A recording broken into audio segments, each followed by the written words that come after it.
জীবনের তরে যতবার জুমার দিন আসবে এই 5টা আমল সারা জীবন নিয়মিত আঁকড়ে ধরবেন, আমল করবেন। যারা নিয়ত করতেছেন হাত তোলেন। বৃহস্পতিবার সন্ধ্যা থেকে শুক্রবার শুরু হয়ে যায়, আবার শুক্রবার দিন যে রাত যখন শুরু হয়, সূর্য যখন অস্ত হয় শুক্রবারের, তখন কি বার শুরু হয়? শনিবার শুরু হয়। অতএব আজকে বৃহস্পতিবার দিবাগত রাত চলছে, এর মানে এখন আমরা কোন দিনের মধ্যে আছি? শুক্রবারের মধ্যে আছি। সূর্য অস্ত যাওয়ার সঙ্গে সঙ্গে শুক্রবারের মধ্যে আছে। শুক্রবার বা জুমার দিন, এই দিন সম্পর্কে কোরআন এবং হাদিস থেকে ঘেঁটে আমরা 14টা আমলের কথা একটা লম্বা বড় ভিডিওতে বলেছি। আজকে সেখান থেকে আমি সংক্ষেপ করে এই 14টার মধ্যে আবার অতি গুরুত্বপূর্ণ 5টা আমলের কথা বলবো ইনশাআল্লাহ। কয়টা আমল? 5টা আমলের কথা বলবো। জীবনের তরে যতবার জুমার দিন আসবে এই 5টা আমল সারা জীবন নিয়মিত আঁকড়ে ধরবেন, আমল করবেন। যারা নিয়ত করতেছেন হাত তোলেন। আল্লাহ আমাদের সবাইকে আমল করার তৌফিক দান করুন। আল্লাহ আমাদের সবাইকে কবুল আর মঞ্জুর করুন। নাম্বার 1, সবচেয়ে বেশি যেটা করতে হবে পরিমাণে, জুমার দিন জুমার রাত বৃহস্পতিবার সন্ধ্যা থেকে নিয়ে শুক্রবার সন্ধ্যার আগ পর্যন্ত পরিমাণে সবচেয়ে বেশি করতে হবে যে আমলটা, সেটা হলো দুরূদ শরীফের আমল। কিসের আমল?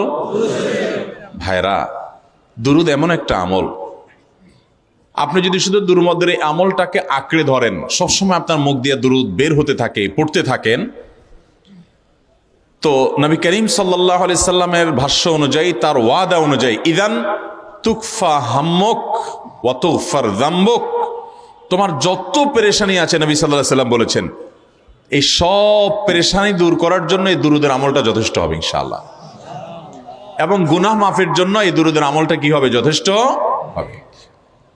নবী করিম সাল্লাল্লাহু আলাইহি সাল্লাম বলেছেন, মান সাল্লা আলাইয়া মাররাতান সাল্লাল্লাহু আলাইহি আশরা, যে ব্যক্তি আমার প্রতি একবার দুরূদ পাঠ করবে, আল্লাহ রাব্বুল আলামিন তার প্রতি 10 বার রহমত নাজিল করবেন। কয়বার রহমত নাজিল করবেন?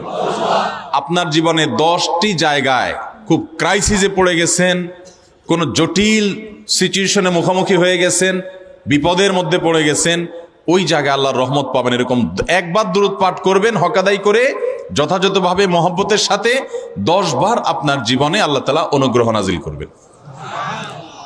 নবী করিম সাল্লাল্লাহু আলাইহি ওয়াসাল্লাম বলেছেন, আকসিরু আলাইয়া মিনাস সালাতি মিন ইয়াউমিল জুমআতি ওয়া লাইলাতিল জুমআহ, তোমরা জুমার দিন এবং জুমার রাতে আমার প্রতি বেশি বেশি দুরূদ পাঠ করবে, দুরূদ প্রেরণ করবে। ফাইন্না সালাতাকুম মা'রুদাতুন আলাই, কারণ তোমরা যে দুরূদ পাঠ করো এটা আমার কাছে পেশ করেন আল্লাহর ফেরেশতারা, এবং রীতিমতো নামধাম সহকারে আল্লাহর একদল ফেরেশতা নিয়োজিত আছে। তারা বলেন, আল্লাহ, হে আল্লাহ রাসূল, আপনার অমুক উম্মত, অমুক অনুসারী, আল্লাহর অমুক বান্দা পৃথিবীর অমুক প্রান্ত থেকে, অমুক দেশ থেকে, অমুকের সন্তান, সে আপনার প্রতি দুরূদ পেশ করেছে জুমার দিনে, জুমার রাতে বা অন্য সময়ে। এটা নবী করিম সাল্লাল্লাহু আলাইহি সাল্লামের কাছে রিপোর্ট দেওয়া হয় আল্লাহর নিযুক্ত ফেরেশতাদের মাধ্যমে।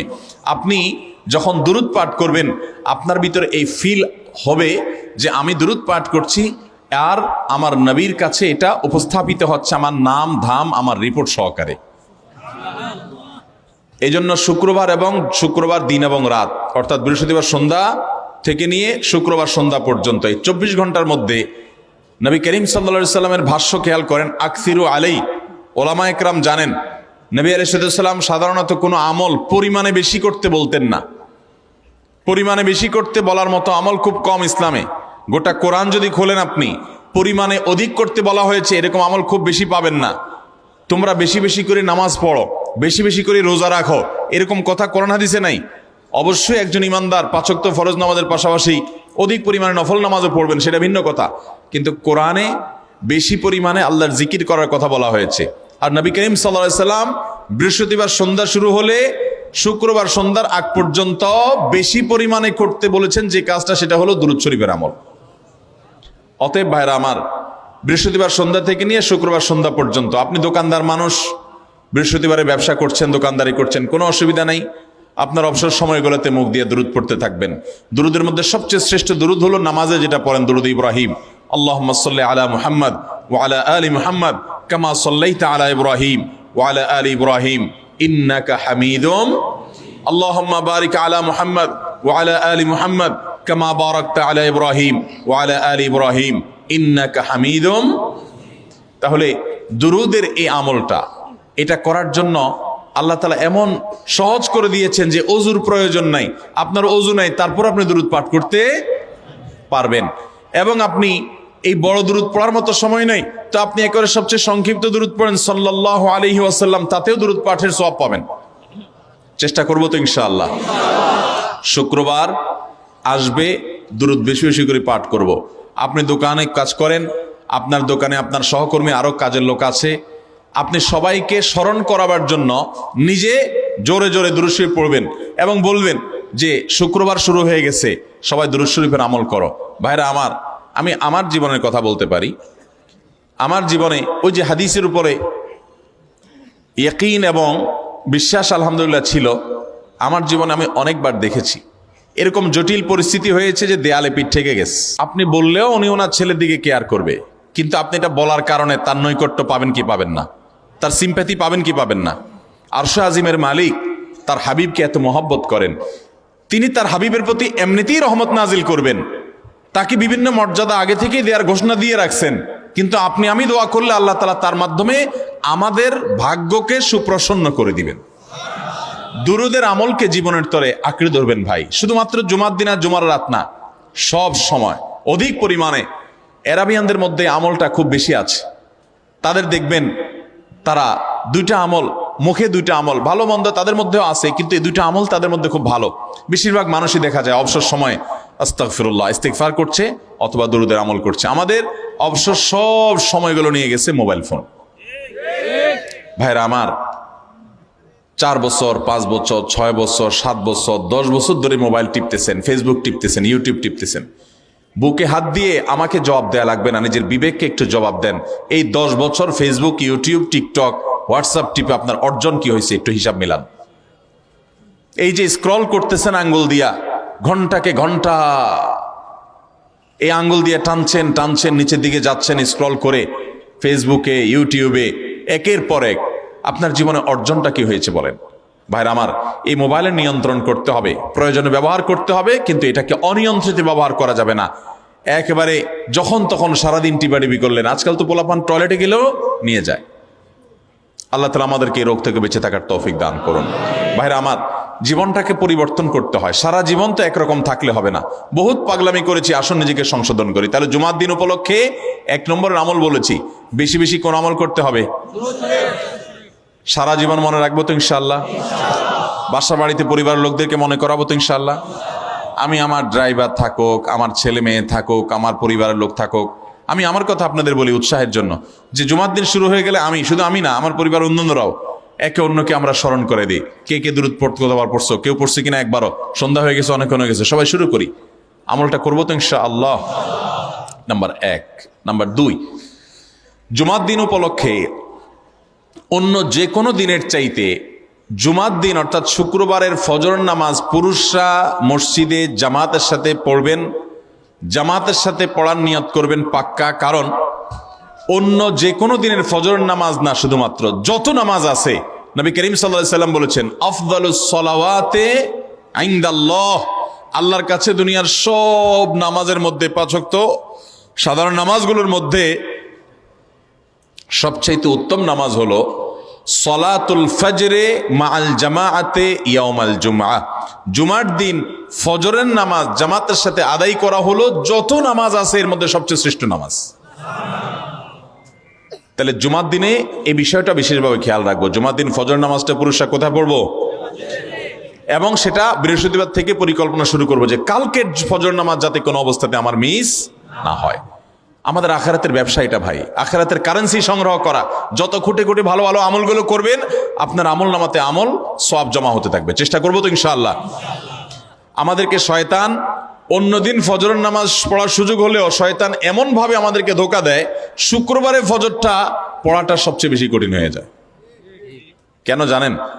কারণ ইবলিস তো জানে হাদিস, আপনি জানেন না, হয়তো অনেকে হয়তো আজকে শুনছেন, আপনি আমি কোনো হাদিস না জানতে পারি, ইবলিস ঠিকই জানে যে ফজর নামাজ এই দিন যদিও জামাতের সাথে ফজর পড়ে ফেলে তাহলে তোর আখিরাতের ব্যবসা অনেক দূর আগে যাবে। ওর সাথে তো আমাদের বাবা আদমের সাথে সেই চ্যালেঞ্জ, আদম আলাইহিস সালামকে সিজদা করতে বলা হয়েছে, সে তো করে নাই, তার সৌজন্যে বা তার জন্য সিজদা নিবেদন করে নাই। আল্লাহ তাআলা সেজন্য তাকে জান্নাত থেকে বের করে দিয়েছে। তার কারণে এই ইবলিস তখনই আল্লাহর সাথে, আল্লাহর সামনেই চ্যালেঞ্জ ছুড়ে দিয়েছে আদম আলাইহিস সালামের সাথে যে লা উবিয়ান্নাহুম আজমাইন, আমি আদমের সব সন্তানগুলোকে পথহারা করে ছাড়বো, ওদেরকে জান্নাতের পথে চলতে দিব না। এই জন্য আল্লাহ তাআলার কাছে সে কিছু পাওয়ার চাইয়া নিছে। এর ভিতরে একটা হলো কিয়ামত পর্যন্ত হায়াত পাবে, আরেকটা হলো আমাদের রগের সাথে সে মিশতে পারে, রক্ত প্রবাহের সাথে মিশতে পারে, শরীরের মধ্যে প্রভাব সৃষ্টি করতে পারে, আমাদেরকে দুর্বল করতে পারে, মন্দ দিকে টানতে পারে, ভালো কাজ যেন না হয় মনে মনে কুমন্ত্রণা সৃষ্টি করতে পারে। এই পাওয়ার সে নিয়ে এসেছে। এই জন্য তার সাথে আমাদের চ্যালেঞ্জ। সে হাদিস জানে যে জুমার দিন ফজর পড়লে আমাদের অনেক লাভ হয়ে যাবে। এই জন্য সে বৃহস্পতিবার রাতে, অন্য দিন যদি আপনি 10টা 11টা বা 11:30টায় ঘুমান, 12টায় ঘুমান, জুমার দিন অর্থাৎ বৃহস্পতিবার দিবাগত রাতে আইসা ইবলিস বলে, আরে পাগল হইছস, কালকে হলো শুক্রবার, দোকানদারি নাই, ব্যবসা নাই, চাকরি নাই, মহিলাদেরকে বলে কালকে পোলাপানের স্কুল নাই, মাদ্রাসা নাই, আজকে একটু টক শো, মিষ্টি শো, নাটক, সিনেমা, ইউটিউব, ফেসবুক, ওয়াজই শুন অন্তত। শয়তান কি বলে, ঠিক আছে তো যদি এত ফিল্ম দেখতে মনে না চায়, তো যদি মুসলমান হস, নেককার হস, তো ঠিক আছে অমুক হুজুরের ওয়াজ শুন। এই হুজুরের ওয়াজ শোনাত লাগাই দিয়ে রাত 1টা 2টা পর্যন্ত পার করে দিল। এরপরে ফজর নামাজ ওর জামাতের সাথে মিস শেষ। ভাইরা আমার, প্রত্যেক বৃহস্পতিবার আসলে সন্ধ্যার সময় প্রতিজ্ঞা করব, সপ্তাহের অন্য দিন যদি আমার ত্রুটি বিচ্যুতি হয়ও আমি সেটাকে কারেকশন করার চেষ্টা করব, কিন্তু শুক্রবার ফজরটা পুরুষ হিসাবে আমি জামাতের সাথে পড়বই পড়বো। তার জন্য রাতে আগে আগে শোবো, ডাবল ট্রিপল অ্যালার্ম দিয়ে শোবো, অন্য নামাজি বন্ধুকে বলবো ফোন দিয়ে ডেকে দিবি, একে অন্যের সহযোগিতা করব, কিন্তু ফজরের নামাজ জুমার দিন ছাড়বো না ইনশাআল্লাহ। ঠিক আছে তো? কয়টা আমল হলো? 2টা। মনে রাখবেন তো ইনশাআল্লাহ? আগামী বছর তো আমার মাহফিল আমি আর করব না, কিন্তু আগামী বছর যে মাহফিল করবেন সে আলোচককে আমি রিকোয়েস্ট করবো ইনশাআল্লাহ, আয়োজকরা এটার সবক যেন নেয় আগামী বছর। দিতে পারবেন তো ইনশাআল্লাহ? আমল যদি করেন তাহলে সবক ঠিকই দিতে পারবেন। ওই যে ভাই সবগুলো শুনে দিছে, কারণ এই আমল করেন। আচ্ছা, 3 নম্বর আমল হলো সূরা কাহাফ পড়বো। কোন সূরা পড়বো? সূরা কাহাফ। যারা কোরআন পড়তে পারেন না তারা শুনবেন, আর যারা পড়তে পারেন তারা নিজে পড়বেন।